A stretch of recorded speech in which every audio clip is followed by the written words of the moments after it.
Assalamualaikum warahmatullahi wabarakatuh. Waalaikumsalam warahmatullahi wabarakatuh.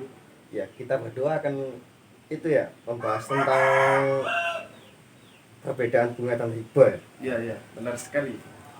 Ya, hampir sebenarnya hampir tidak ada suatu perbedaan yang sangat signifikan.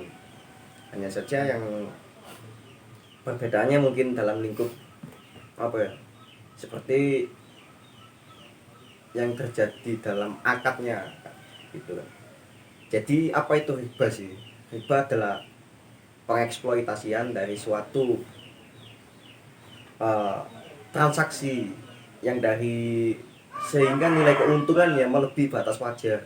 Itulah ya kenapa sih saya mengambil ada diksi eksploitasi gitu. Ya karena memang terkesan apa ya, seperti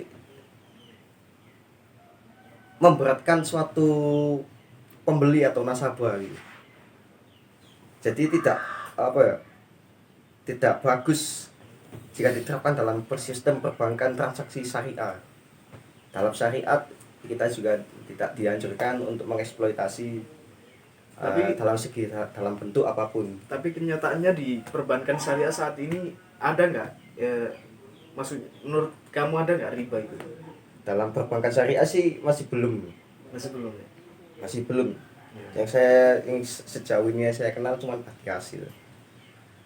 Dan bagi hasil ini saya rasa sudah relevan untuk standarisasi bagi keuntungan dalam perbankan syariah. Karena ketika pihak nasabah ini sudah melakukan kerugian, maka kerugian atau keuntungan akan dibagi menjadi dua antara pihak nasabah dan pihak bank gitu. Oh gitu. Lalu ini ada lagi, kalau yang saya tahu sih ini kan berkaitan dengan bunga kan. Bunga adalah seperti presentase peminjam ketika kita meminjam uang di bank gitu. Terus biasanya pihak dari teller sendiri itu memberikan di sini berapa gitu bunganya gitu kan. Biasanya kan normalnya kan 20% ya. Kalau dikatakan 50% atau lebih dari setengah, mungkin lebih lah dari 20% itu sendiri. Mungkin yang Anda sampaikan mungkin riba tadi. Riba. Berkaitan dengan riba. Intinya apa ya? Riba dan bunga ini sebenarnya berbeda di titik kelebihannya mungkin ya. Dalam hal apa ya yang nasabah berikan lah kepada bank lagi itu sendiri. Jelas fikih dari sistem bunga dan riba itu tadi, di mana letak dasarnya itu dari mana dulu. Ya pasti kalau kita mengacu pada syariat ya kita harus ke Al-Quran dan hadis pasti. Tapi kalau semisal kita ini kan di zaman milenial gitu. Jadi kalau saya rasa riba ini sudah tidak diacuhkan lagi oleh masyarakat sekarang. Sistem syariah sistem syariah sekarang saya rasa ini masih kurang relevan untuk saat ini. Karena apa? Meskipun BSI digabung, tetapi kurang relevannya apa? Untuk menjawab tantangan zaman ini masih belum. Soalnya seiring dengan berjalannya waktu, ya pasti akan melakukan suatu revolusi yang sangat signifikan dan perekonomian sulit, apalagi dengan sistem keuntungannya perbankan syariah yang sangat minim gitu kan. Semua itu mungkin kurang relevan. Kalau kita lihat dari sudut pandang yang lain, misalkan kan sebuah badan usaha seperti bank kan otomatis kan punya tanggungan terhadap karyawan, atau bisa dikatakan tanggungan pengeluaran lah kepada karyawan itu kan.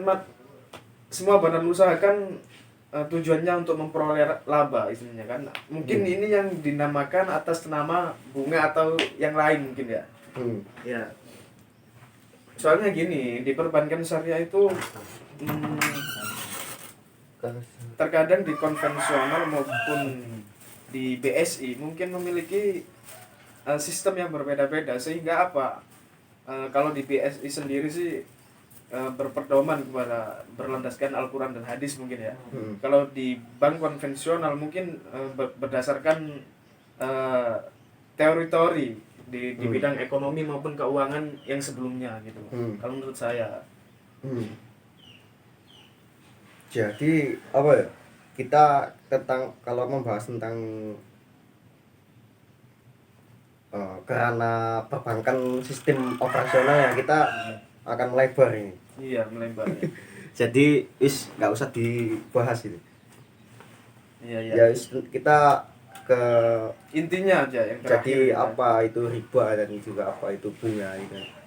Kalau bunga, kalau riba aku sih masih, yang disebut riba itu yang bagaimana itu aku masih belum mengerti secara realita dalam kehidupan. Cuman kalau secara teori ya memang seperti itu ya ketika melewati batas kesepakatan gitu. Iya. Intinya ketika aku bertransaksi sama kamu, iya. Aku beli HP seharga 1 juta. Nilai HP ini sebenarnya 1.200.000, tapi tak jual ke kamu 1.700.000. Yang 500 nih riba. Jadi ya gimana, sudah melewati batas kesepakatan gitu dan juga nilai. Berarti yang di BSI sendiri ini adalah yang dinilai itu kesepakatan di awal ya. Kesepakatan di awal. Kalau setahu aku sih normalnya sih mungkin antara batas riba dan enggak ini kan, kalau normalnya kan dari hasil pinjaman itu kan 20% ya. Kalau mungkin 50% ke atas, mungkin 20% ke atas, mungkin itu yang dinamakan dengan riba. Karena apa? Di sisi lain ini memberatkan para nasabah khususnya. Eksploitasi. Ya, eksploitasi juga. Terus terkesan lebih pemerasan lah kepada nasabah itu. Ya. Kalau dari bunga sendiri sih apa ya? Ya seperti Yoga katakan tadi kan di awal tadi. Kalau seumpamanya kita datang ke bank terus kita meminjam uang, pasti kan disebutkan berapa bunganya gitu. Ya, itu. Terus terjadilah di sini kalau di BSI sendiri kan kesepakatan itu yang dipakai oleh antara kedua belah pihak, antara nasabah dan bank tersebut. Baiklah teman-teman, itulah tadi sedikit apa ya, perbedaan antara riba dan bunga ya, khususnya ya. Mungkin dari hasil video ini mungkin apabila ada kekurangannya mohon maaf yang sebesar-besarnya. Demikian, wassalamualaikum warahmatullahi wabarakatuh.